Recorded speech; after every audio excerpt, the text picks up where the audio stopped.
Welcome to the Frontier Podcast, where we take the internet's best tech articles and transform them into audio so that you can enjoy them on the go. Today's episode is brought to you by Presence Media. They are a Colorado-based SEO and web design firm.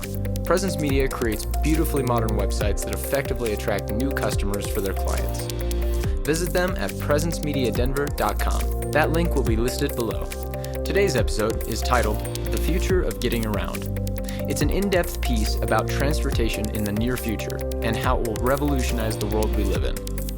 Today's episode was written by Grady Locklear, a Barcelona-based copywriter at Morales Branding Agency. Grady has a lot of insight into the future of transportation. If you would like to read the original article, including the embedded images, you can find it on aboveintelligent.com. We'll have that link listed below. The future of getting around. Someone older than me was talking about innovation. He recalled the sci-fi visions of bubble cities and flying cars from his childhood. It was a beautiful dream. Of course, those flying cars never became reality. And they never would, he said, because of the challenges of piloting airborne vehicles. He was confident it couldn't ever happen. But I think it will, and soon. Technologies are emerging that are going to make self-flying drone transportation a reality. And that's only the beginning of the cool part. Getting around is going to be changing quickly. Here's what I see playing out during the 20s. We won't need to travel as much. This may seem obvious, but let's catalog the ways. Do you work from home? Many people do. More than 1 in 3 Americans. And remote working is a growing trend. More jobs are being automated, from customer service to manufacturing to everything in between. As physical jobs continue to be phased out, knowledge workers will be increasingly prevalent. What does this mean? No more need for physical offices, which means less overhead for businesses. Since remote workers are more productive anyway, this is a win-win-win for everybody. All right, so the morning commute is going away. Thank goodness. Now let's look at the domestic side of life. Need to go shopping? Not for long. Grocery delivery is all the rage. More than a quarter of British people use online grocery shopping monthly. Globally, online grocery shopping is a multi-billion-dollar industry and is projected to grow 73% by 2020. This trend will only be accelerated by the announcement of the Amazon Go shopping experience. Before long, your fridge will simply order more food for you whenever you need it. What about when you run out of household products like laundry detergent? Amazon Dash buttons for days. You're not going to run out of basic things in a connected home where the smart appliances order their own refills. Courier services like Postmates are seeing a lot of success too. No more need to drive to the corner store for any random things. There are bound to be some rocky starts, but this is clearly only the beginning. It'll continue getting cheaper and more effective. Soon, all of these services will be connected by AI personal assistants. What that means is the next generation of Amazon Echo, Google Home, Apple Siri, and Microsoft Cortana will be competing to be your AI sidekick in charge of everything. Note that each of these providers already offers smartphones, tablets, and other electronics. Your AI assistant will exist in the digital cloud, available everywhere you go. On your smartphone, in your home, in your car. Think about the ways this will radically simplify transportation. If you need a ride, ask your assistant, and it'll summon a nearby self-driving car to pick you up in moments. Matter of fact, most of the time, you won't even have to ask. Your AI assistant will check your schedule and have a car waiting for you before you think to ask for it. That's the power of predictive, anticipatory computing. Anything else? So how about the other reasons we leave the house? Entertainment? It's digital. Thanks, Netflix. That entertainment giant, along with the likes of Amazon Prime, are continuing to make the theater experience obsolete. You'll start watching a show or a movie in your home, continue watching on your device as you step outside, and finish the episode in the car. No need to drive to the cinema. And what's going to happen as virtual reality environments take over? You can bet that there will be VR universes where you can meet your friends and experience the most exotic and stimulating places anyone can imagine, embodied by a sexy avatar instead of your regular meat suit. And you won't be wearing clunky VR headsets, by the way. It will be hologram technology. So you and your friends will connect with each other from your separate living rooms, which will be virtually transformed into a shared environment they can all join from wherever they are. Can you think of other reasons people need to travel? School? Yes, more on that later.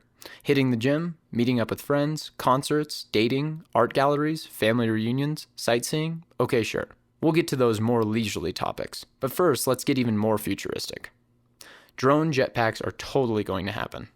Business Insider pointed out last year that drones are going to be carrying people before long. This concept will be essentially the same as the flying car idea, if not better. How about a super cool quadcopter from China that can carry a single passenger for 23 minutes in the air? Already exists. Breakthroughs like this prompted Forbes to ponder last year which type of flying technology will dominate the air. It's not even a question of if anymore. Think of how far drone technology has come in recent years. Not long ago, it was revolutionary to think of drones on movie sets. Now you can go kite surfing with them. As renewable energy develops and battery storage capacity continues to increase, it won't be long before drones can carry a person's weight for significant distances. Check out this drone-like flyer that will be in prototype mode before the end of 2017. Of course, learning to pilot one of these safely would be tricky, but you probably won't have to. They'll be on autopilot. BAE Systems tested an autonomous aircraft system that piloted itself for more than 300 miles. The goal is to have fully automated commercial flights by 2020. Here's a piece by The Times about the future of pilotless flight. It's likely that this sort of automated technology would work for smaller aircraft. In fact, self-flying personal craft would be more attractive to regulatory agencies, such as the FAA. Human unpredictability has been a headache, resulting in strict regulations on drones. Fully autonomous personal aircraft wouldn't need to be as strictly controlled. Autonomous, self-driving vehicles will be ubiquitous. After it drops mom off at her office, the family vehicle will head back home to pick up the kids. Dad works remotely from his virtual studio, so he shuttles the children into the car and waves them off to the STEM charter school. Why is it a charter school, you may ask? Because I think education is primed for a revolution. This is going off topic, but it stands to reason that education will become smaller.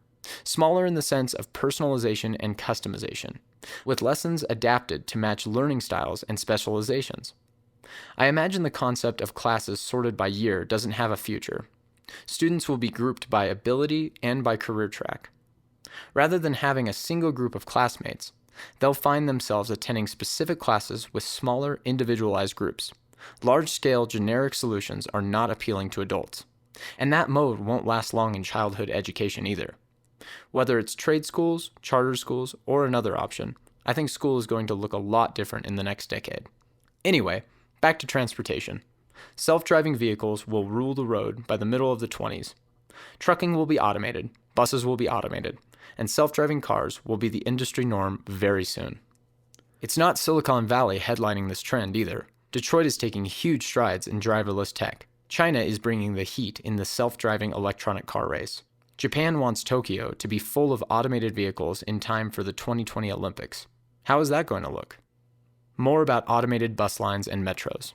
In cities, metro systems and bus lines will continue to be a transportation staple throughout the 20s. They won't be driven by people, but they will be automated for efficiency. And they won't be as crowded. For example, smart data will help predict when traffic is likely to surge, as it does during sporting events and holidays, and increase the frequency of buses and metros accordingly.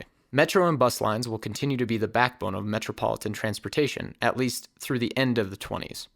But you won't find yourself alone on the train or bus. That's not efficient. Airlines might use big data to avoid overbooking, which could reduce instances of beating their customers. Ride-sharing will be the norm. Car ownership is going to be mostly a rural or deeply suburban thing. City dwellers will find it much more convenient to use ride-sharing services. Private driving experiences will still be available, of course. But sometimes, people will literally be packed into shared cars, as with Volkswagen's latest self-driving concept, which is like a sofa on wheels. When you're not in a car, you might be sharing a bike. Don't be surprised to see these systems crop up for outdoor equipment such as kayaks, snowboards, boats, ATVs, snowmobiles, and other gear. You can see where this trend is going by watching where the auto giants are investing. Toyota and Uber are teaming up on a ride-sharing program.